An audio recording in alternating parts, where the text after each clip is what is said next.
Good afternoon सबाइके। तो देखते देखते चले आसलो जगद्धात्री पुजो। माने आमी जखन भिडियोटा दिচ্ছি তোমরা যখন দেখছো তখন অলরেডি জগদ্ধাত্রী পুজোর বিসর্জন হয়ে গেছে, কিন্তু আমি গেছিলাম নবমীর দিন। কোথায় গিয়েছিলাম বলো তো? চন্দননগর।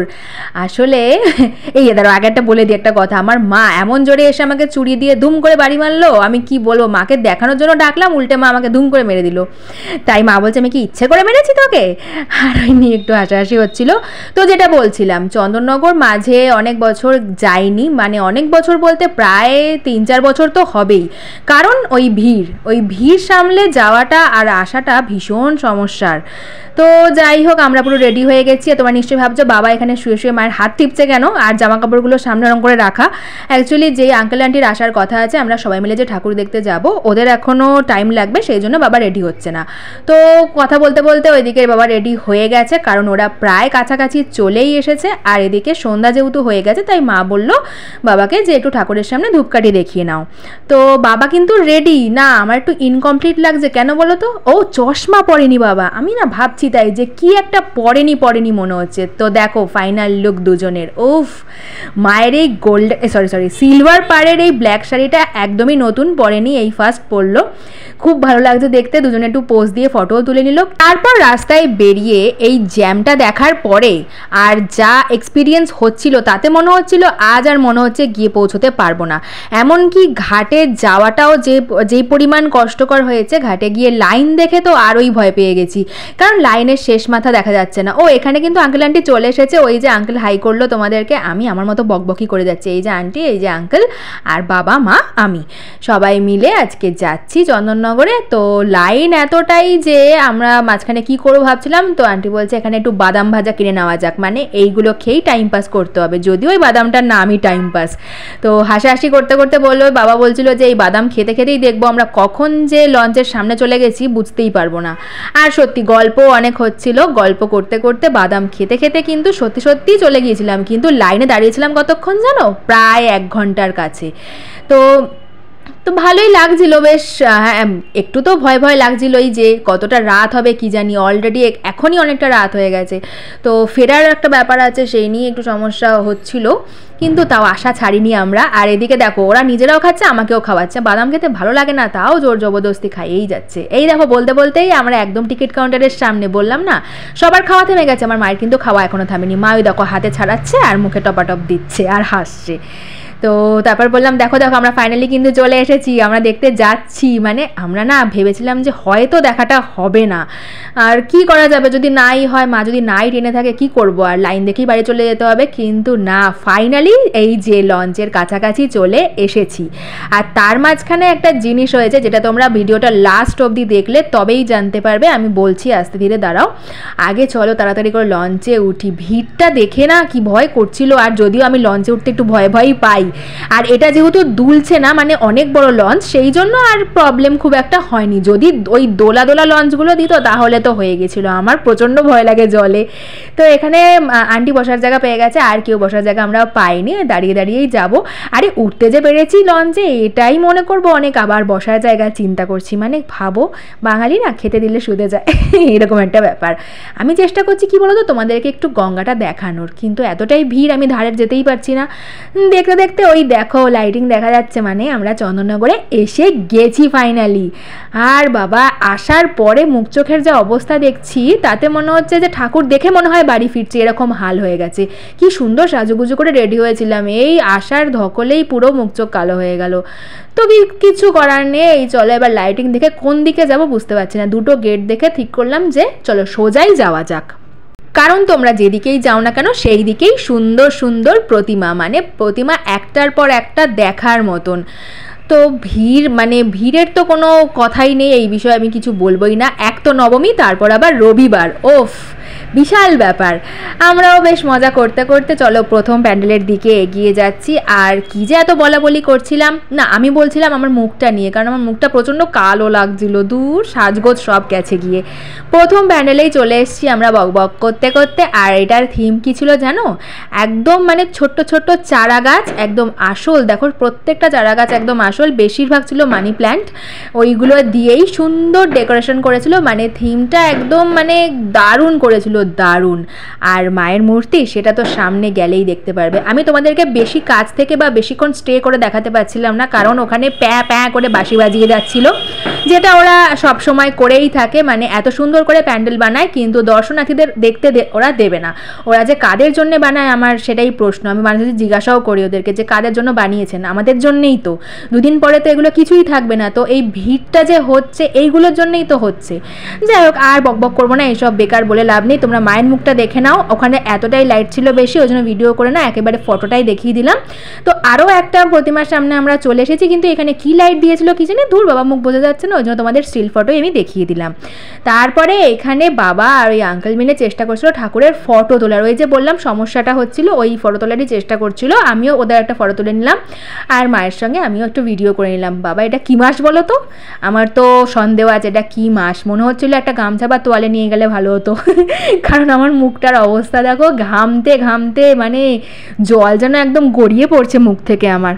আর দেখতে দেখতে আমরা আরও একটা ঠাকুরের দিকে এগিয়ে যাচ্ছি। মানে চন্দননগরে এই একটা জিনিস খুব ভালো লাগে যে কাছাকাছি সব প্যান্ডেলগুলো হয়। তো এখানে করেছিল একটা সুন্দর ছৌ নাচের থিম, আর এখানে একটা এরকম সেলফি কর্নার করেছিল যেখানে আমরা ফটোও তুলে নিয়েছি। আর ছৌ নাচের থিমটাও তোমাদেরকে একটু ঘুরিয়ে ঘুরিয়ে দেখিয়ে দিলাম। আর লাইটের জন্য কিছুই বোঝা যায় না, এটাই একটা সমস্যা, এমন লাইট ওরা দেয়। তো ঠাকুরের সামনে বেশ সুন্দর লাইট থাকার কারণে কিন্তু ভালো করে মায়ের মুখটা দর্শন করাতে পেরেছি তোমাদের। আর প্রত্যেকটা প্রতিমা বললাম না, মানে চোখ ফেরানো যায় না, দেখলে না চোখটা ফেরানো যায় না। তারপরে একটু খাওয়া দাওয়ার পালাচলো করে নিই। তো জানোই আমরা বেরোলে তো আইসক্রিম ফুচকা, এর বাইরে কিছু নয়, কিন্তু ফুচকাটা এবারে খাইনি, খেয়েছিলাম শুধুই আইসক্রিম।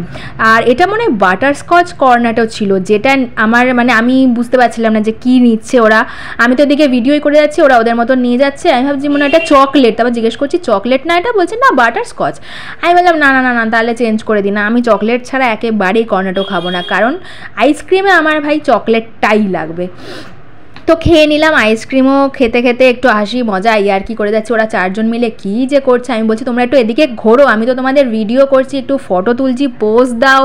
ওরা ওদের মতনই আড্ডা দিয়ে যাচ্ছে, হাসাহাসি। এই দেখো না পোজ দিচ্ছে, সবাই ভাবছে আমি কিন্তু ফটো তুলছি, কিন্তু না আমি ভিডিও করছি। তো চলে এসেছি আরও একটা ঠাকুরের সামনে, আর এখানে আইসক্রিম খেয়ে একটু হাত ধোয়াধুয়ি চলছে, কারণ ঠাকুর প্রণাম করতে হবে তো না, সেই জন্য হাতটা ধুয়ে নিয়েই ভাবলাম ঢুকি। আর সামনে ওই যে লাইটিংটা দাঁড়াও দেখাচ্ছি, ওখানে কি করেছে সেটাও দেখাচ্ছি।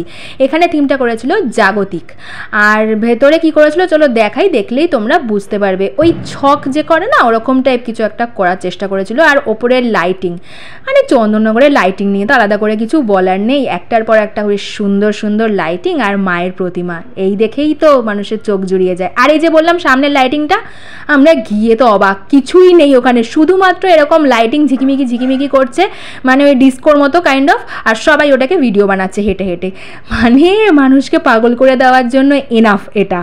তো হয়ে গেছে ওটা কমপ্লিট। আবার কি দেখো লাইটিংয়ে লাইটিং, এবার ঠিক করেছি মাথায় করে লাইটিংটাকে বাড়িয়ে নিয়ে চলে যাব, একটু মজা লাগছে না শুনে?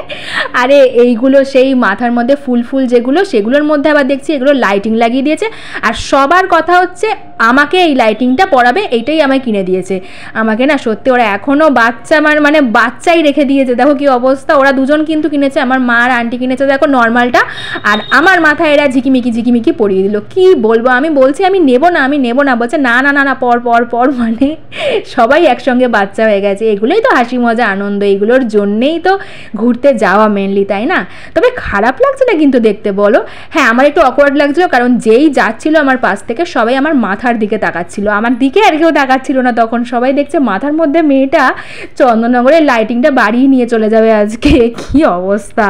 তো আর ঠাকুর আজকে দেখবো না, মানে এই কটা দেখেই এবার বাড়ি ফিরতে হবে। কিন্তু এখানে বাজনা যেহেতু বাজছিল, বাবা আর আন্টি মিলে দেখো কি করেছে, নাচ শুরু করে দিয়েছে, আমিও ভিডিও করে নিয়েছি ফাঁকতালে। তো চলো এবার বাড়ি যাওয়া যাক, ঘাম মুছতে মুছতে এবার বাড়ি চলে যাব। আর মাথার ওই ঝিকিমিকিটাও খুলতে হবে এবারে, না খুলবো না, পরেই খুলবো, থাক। আরও লাইটিং দেখিয়ে দিলাম, মানে যখন যেটা চোখে পড়ছে তখন সেটা তোমাদের দেখিয়ে দিচ্ছি। আর মা খুব রেগে গেছে, তার কারণ এক তো বিশাল লাইন, যেটার শেষ প্রান্ত খুঁজে পাওয়া যাচ্ছিল না, তারপরে গোল গোল গোল গোল ঘুরিয়ে জিনিসটাকে এত প্যাঁচালো করেছিল।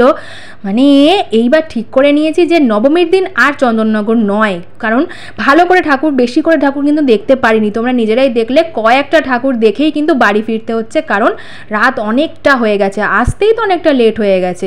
কি করবো, আর কিছু তো করার নেই, দৌড়ে দৌড়ে এবার লঞ্চের দিকে যাচ্ছি, কারণ এইটাতে না উঠতে পারলে পরেরটার জন্য ওয়েট করলে আরও বেশি রাতটা হয়ে যাবে। তো কোনোভাবে এটাতেই উঠে পড়েছিলাম। হ্যাঁ, একটু তো ভয় লাগে, কিন্তু কিছু করার নেই, অসুবিধা নেই, অনেকেই ছিল। আর হচ্ছে চলো এবার এই বছরের মতন চন্দননগর টাটা। আর পরের বছর আমি জানি না, কারণ নবমীর দিনকে তো আর রিস্ক নেওয়াই যাবে না, কারণ এই বছরের এক্সপিরিয়েন্সটা যা হয়েছে তাতে ঠিক করেছিলাম, মানে মনে হচ্ছিল যে না না ওই বাড়ি ফিরে যেতে হবে, এত সাজুগুজু করে সেই বাড়ি গিয়েই বসে থাকতে হবে। কিন্তু না না, অসুবিধা খুব একটা হয়নি। চলো এবার বাড়ি যাওয়া যাক। আর ওদিকে বাবা আর আঙ্কেল ছিল, দেখানো যাচ্ছিল না ভালো করে। আর ওই যে দূরে আমরা চন্দননগরের লাইটিং ফেলে চলে আসলাম আর কি এই পারে। আর সব শেষে কী করেছি দেখো, বসার জায়গা পেয়ে বসে পড়েছি, মানে লঞ্চ যে থেমে গেছে, এবার আমাদের নামতে হবে, আমরা সেটা মাথা থেকে বের করে দিয়েছি। আমরা ফটো, ভিডিও, গল্প, আড্ডা এই দেখো শুরু করে দিয়েছে সবাই, কিন্তু ওই দেখো পেছনে সবাই নামতে লেগেছে।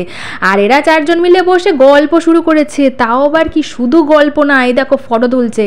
মানে আন্টি তো একটু সময় সুযোগ পেলেই ফটো ভিডিও তোলার একদম মানে সবসময় রেডি থাকে ফোনটা হাতে। আর এইদিকে বাবা কি করবে দেখো না, বাবা আর আঙ্কেল মিলে গান শুরু করেছে, ওই দেখো হাত পা ছুঁড়ে গান করছে ওরা, আর মা হাসাহাসি করেছে, আর আমি করছি এদিকে ভিডিও। দুলে দুলে কি গান, মানে ভুলে গেছে, কিন্তু ওরা পুরোপুরি ভুলে গেছে যে আমাদের এবার নামতে হবে, আমরা যে এপারে চলে এসেছি সেইটা খেয়াল যেই না পড়েছে অমনি দেখো উঠে দুপছে দৌড়। মানে লাস্টে খুব মজা হয়েছিল ভীষণ। আর যেটা বললাম সব শেষে, এই চশমাটা যাওয়ার সময় ওখানে পড়ে গিয়েছিল, এটা আন্টির চশমা। তো আমরা ভেবেছিলাম আর চশমাটা পাওয়া যাবে না, কিন্তু না, ওখানে কয়েকজন ভলেন্টিয়ার তুলে সযত্নে রেখে দিয়েছিল, আমরা আসার পরে খোঁজ করাতে ওরাই দিয়ে দিল। তো ফর্চুনেটলি চশমাটা, মানে যেটা খুব কাজেরই জিনিস এখন, তো সেটা পেয়ে গিয়েছিল। আর সব শেষে খেয়ে নিয়েছিলাম এগ রোল, ভেবেছিলাম কিছু খাবো না, কিন্তু এত জোরে খিদে পেয়ে গেছে। আর মা তো খায়নি, যেহেতু নবমী ছিল ওই জন্য বলেছিল না আজকে খাবো না, আজকে নিরামিষটাই খাই। কিন্তু রাত 12টা বেজে গিয়েছিল, বাবা তাই জোর করে লাস্টে একটুখানি খাইয়ে দিয়েছে, ওই ক্লিপিংস আমার আর নেওয়া হয়নি। চলো এবার রোল খেতে খেতে বাড়ি চলে যাব। আর আঙ্কেল আন্টিও বাড়ি ফিরবে বলেছিলাম অনেকবার করে থাকার জন্যে, কিন্তু থাকতে পারিনি, প্রবলেম ছিল, কারণ মানে প্রত্যেকেরই তো কাজের একটা ব্যাপার থাকে না, এসে যে টাইম দিতে পেরেছে এটাই অনেক। চলো যাই, এবার আমরাও বাড়ি চলে যাবো, আঙ্কেল আন্টিও বাড়ি চলে যাচ্ছে। আমি একদম চন্দননগরের লাইটিং হাতে করে নিয়ে বাড়ির পথে রওনা দিলাম, আর এখানেই করে দিলাম তোমাদের সবাইকে টাটা।